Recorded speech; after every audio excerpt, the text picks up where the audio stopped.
ஆட்டுக்கால் பாயை எப்படி செய்யலான்னு குயிக்காக பார்த்துலாம் வாங்க. ஒரு தக்காளி, 2 பச்சை மிளகாய், மல்லி இலை, ஒரு வெங்காயம், கொஞ்சமாக இஞ்சி பூண்டு பேஸ்ட்டு, மஞ்சப்பொடி, மிளகா பொடி, மல்லிப்பொடி, கொஞ்சமாக காஷ்மீர் சில்லி பொடி எல்லாமே 1.5 டீஸ்பூன் எடுத்துக்கோங்க.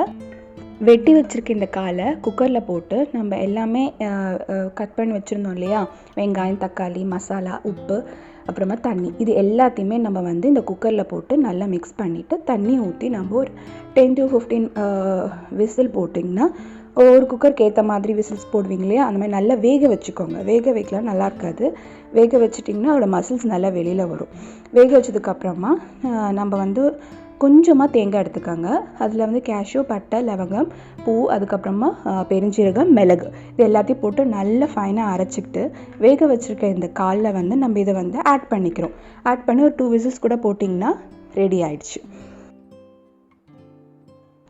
அவ்வளோதான், சுட சுட ஆட்டுக்கால் பாயா ரெடி.